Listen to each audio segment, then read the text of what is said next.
the left. So we got one of those letters in Vermont. And my question to you is, what do you mean by the left? And do you have any evidence that the so-called system has been overtaken by the left? We must have fair and free elections. No, I know that. But I'm asking for the specific basis. And we will have fair and free elections in this country. Okay, Senator, I'd be happy to talk to my chief. Who was it? Who said that? It was your chief, which I assume you would know who that is. Here's the question here, okay? There is a point of view that is in dispute here about the fairness of elections. Senator Welch. Thank you, Attorney General Bondi. I have noticed that at various times when one of my colleagues is pressing you, you come up with something in their background. So I'll be waiting for my turn, but you don't have to do it right now. So let me get to my questions. One of the things that you mentioned, and I agree with this, that it's really tough on the various federal workforce, including our law enforcement folks, who are not getting paid because of the shutdown. Mm-hmm. I agree with that. But I also think that wasn't the whole story. There is an issue here that's going to affect Americans, whether they voted for President Trump or voted for Vice President Harris, and that is the loss of health care, where on November 1st, everyone who is getting Affordable Care Act help to buy insurance is going to get the notice of premium increases. And I got a letter just today from a Vermont family, nuclear family of 5, husband and wife, 54 and 55, with 3 kids. One of whom has acute myeloid leukemia. And the apprehension that they have is that if we don't solve this problem, and November 1 is a urgent date, then their family premiums will triple. It'll be beyond their ability to pay. So I'm assuming that with respect to the threat to healthcare for families in your state of Florida, in my state of Vermont, you would share that concern and hope that we would resolve that. Senator Welch, I would be happy to speak with that family too, because there are many nonprofits that help with children with terminal illnesses, and I'm involved in some in Florida. So we would be happy to talk to you about that. As to healthcare, the government is shut down. It's my understanding, maybe you're not one of them, but because many Democrats want healthcare for illegal aliens, and that's what shut down the government. Let me that's be clear. That's one of the sticking points, and I don't know if you voted. All right. Well, for this actually is important to all of us, and the lament I have is that if this healthcare goes away, this premium support, it is really going to hurt families in red states and blue states. And in Vermont, I mean, we voted Democratic, but we have a lot of good folks who voted for President Trump, and their health care is jeopardized. And there's a November 1 deadline that is coming up. And the reason I'm saying this is that I think it's important for us to try to work out together a resolution that's going to be beneficial to people you care about in Florida and voted for President Trump, and people I care about in Vermont who voted in some cases for Vice President Harris and some for President Trump. So it's not just Democrats not wanting to negotiate. And in fact, we do want to negotiate. And that's why I'd encourage the president to encourage my colleagues on the Republican side to sit down with us and try to see if we can make some progress. Another topic, with the respect to voting rights and the letter that your voting rights chief sent out, we got one in Vermont, and it's a demand to get all the information on the voting file. And in that letter, or in the announcement of that letter, the chief indicated an apprehension about the voting process being taken over by, quote, the left. Now, do you have any information with respect to Vermont about a takeover of the voting process by, quote, the left? Senator, I'm not familiar with what you're referring to. We are currently involved in voter roll lawsuits in 6 states. Is that what you're referring to? No, there's a letter that went out demanding that states, including Vermont, provide all the voting file information, includes personal information. But when that letter was sent out— That's perfectly legal. But there was an assertion by the chief in this division that this was to deal with the fact that the voting process has been taken over by the left. So we got one of those letters in Vermont. And my question to you is, what do you mean by the left? And do you have any evidence that the so-called system has been overtaken by the left? We must have fair and free elections. No, I know that. But I'm asking for the specific basis. And we will have fair and free elections in this country. Okay, Senator, I'd be happy to talk to my chief. Who was it? Who said that? It was your chief, which I assume you would know who that is. Here's the question here, okay? there is a point of view that is in dispute here about the fairness of elections. But you have the power as the as the Attorney General to use the authority of your office to make demands on states. And you did that with Vermont. That's within your right to do it. I'm not disputing your legal authority to do it. Is Vermont disputing turning over the information to our office? Vermont is, the Secretary of State is. And you can resolve that with her. But And we have every right to have that information. Yeah, here's Senator. where I'm going. Why wouldn't they want to turn it You're over? a prosecutor with the awesome authority to make the decision that you're going to start an investigation against the state or against an individual. And I know from your experience as a county prosecutor and as the Attorney General in Florida, you took seriously that obligation to have a factual basis before you'd proceed, right? Senator, I take that role, I take my oath very seriously. All right, so what I'm and I asking- take fair and free elections in this No, country we very all- seriously. we all and that do. information, our office is entitled to have that information. But And we the are question involved here- in litigation on that, and I here's the assume we'll be question involved I in have. litigation with We have- Vermont. We have a Republican governor in Vermont. We had our former Republican governor was secretary, was a treasurer for many years, and also the Secretary of State with election responsibility. What I'm asking is, do you or does your head of this voting section have any factual basis that you can point to that justifies your demand that Vermont turn over all this confidential voting rights information? Well, it would remain confidential with my office, and you just said that you have a Republican governor, so it doesn't make sense what you just said. We've asked that of every state, Senator. Right, and I'm asking about Vermont, what the factual basis is, but we can move on. You've mentioned that you can't discuss pending litigation, and I think the committee by and large accepted that answer. But I did notice that you spoke at great length about pending litigation, specifically with respect to the questions Senator Cruz asked you about the sentencing of the Kavanaugh defendant. That's pending, right? He was sentenced to 8 years. I understand that, but that's on appeal, right?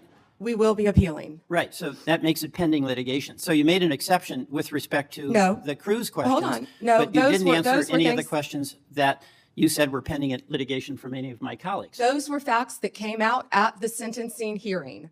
You're welcome to see the transcript of the sentencing No, I hearing with all understand the that. gruesome details of what they threatened to do to Justice Kavanaugh and other I justices. condemn what that person That was did. the sentencing. But the point here is that that's pending litigation. You indicated you're going to be appealing. It's your right to do that. And you would not, you use that justification to not answer many other questions. Justification, you're an attorney, Senator. Okay. You realize that. I do want to go back to Homan. There's a tape, right, with Mr. Homan? I mean, first of all, is there a tape that has audio and video of the transfer of the $50,000? You would have to talk to Director Patel about that. No, I'm talking to you. I don't know the answer, Yeah, Senator. you do know the answer to Don't that. call me a liar. I didn't call you a liar. You just said I know the answer. I said I don't know the answer. Well, You have to talk to okay, let Director me- Patel. What I said is that Let me put investigation it was another way. closed. If you don't know, why don't you know whether there was a tape and video? Senator, I believe that was resolved prior to my confirmation as Attorney General. Do you think that it is of public interest for the people to know what happened to the $50,000 that the FBI turned over to Homan? Did you hear what I just said? That was resolved prior to my confirmation as Attorney General. That's why I said I would not know. It's not resolved. There's $50,000. Homan has it, or somebody has it. Do you have no interest in knowing where it is? You're not going to sit here and slander Tom Homan. The FBI and Deputy Director Blanche said there was nothing. I'm not slamming And Tom Homan. He got the $50,000. Tom Homan is doing, how do you know that? Tom Homan is doing a great job, as our borders are, keeping your border state safe. You're a border state. Thank time you, is Senator up. Welch. Thank We're you. going to Madam President, could I have 1 minute? Not right now. And if you For wait, we'll point of talk about personal it. privilege? Not right now. There, The Senator witness- Tillis and many others have been waiting their turn. I know, So but you this is can 1 hold minute, until and the it relates end. to testimony that she gave No, about me. Senator Tillis, go ahead. Thank you, Madam Chair. In this hearing, what we just witnessed was a moment that only lasts seconds in real time, but will echo far longer than the procedural clock that runs inside these walls. It was the instant Senator John Kennedy looked straight at a senior Homeland Security official and said 6 words that landed like an indictment against the entire operating architecture of federal immigration governance in the modern era. You're a senior member of Homeland Security, are you not? And when the answer returned correct, and yet he still could not answer the most basic foundational question of the entire border security universe. How many non-American citizens have come into the United States since Joe Biden took office? The unraveling began.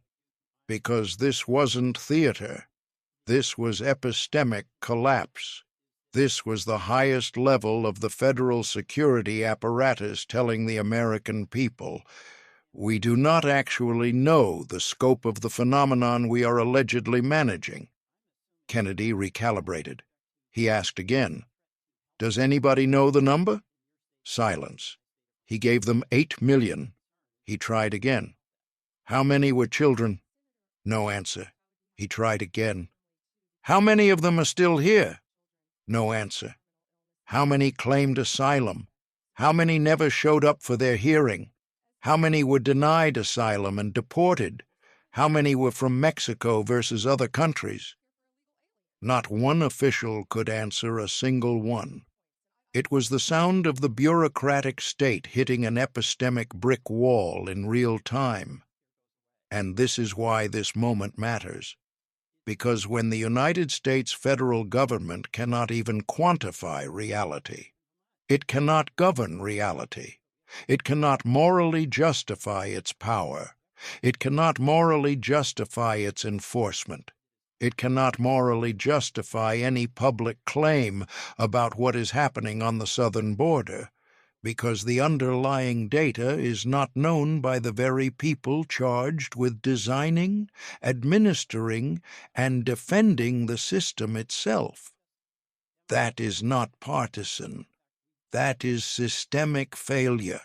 What Kennedy exposed here, intentionally or not, is that America is operating a post-policy border regime, a regime not grounded in measurement, not grounded in variables that can be audited, not grounded in inputs and outputs, where cause leads to consequence, and consequence leads to accountability.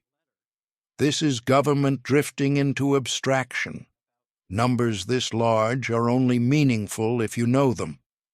8 million is not a rhetorical flourish. 8 million is 4 states.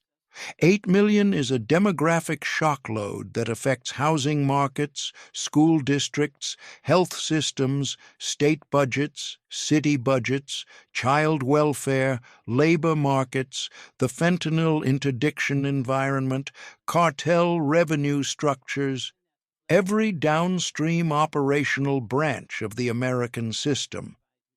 And yet the senior leadership responsible did not even have baselines. And when Kennedy pressed the core principle, safe third country, they diverted to process, diplomatic frameworks. We are engaging our partners. But this is the structural truth. When you do not know the scale, you cannot know the effect. And when you cannot know the effect, you cannot know if the policy you defend is sustainable or destructive. This moment is not about whether you believe Kennedy is right or wrong about the specific mechanism. This moment is about government revealing. It is not steering the ship through clear instrumentation. We are operating on vibes. We are operating on inertia. We are operating on faith that if we avoid the question long enough, the question ceases to exist. And this is why the feeding line Kennedy landed at the end hit like a bell. Either the president and his team believe in open borders, or the people in charge of immigration policy are not qualified to manage a food truck, and nobody's that incompetent. What he did there was not hyperbole. It was logic. He presented the binary the system created for itself. When power cannot provide measurement, power forfeits the presumption of competence. This is what the American people feel, not in ideological theory, but in lived reality. A creeping sense that we are governed by institutions that are unable to tell us what is happening. A creeping sense that the public narrative is not anchored to the data set. A creeping sense that the system is running on autopilot, and no one is truly flying the plane. Moments like this hearing are morally important not because they decide anything that day, but because they expose truth. They expose that the crisis is not only at the border, the crisis is inside the executive operating core itself, inside the data layer, inside the capacity layer, inside the epistemic layer. And when a republic loses the ability to measure inputs, the republic loses the ability to maintain legitimacy. This is not the end of the story. This is the beginning of accountability. And this is why we make these episodes. This is why the Congress brief exists. Because sunlight is the only way the public can see the difference between political narrative and operational reality. We cannot solve what we cannot measure, and we cannot measure what those in charge refuse to acknowledge. If you believe this matters, if you believe that hearings like this must be documented with clarity, meaning, historical memory, and moral weight, then stay here. Because this is only the beginning of what this channel will expose. Subscribe to the Congress Brief.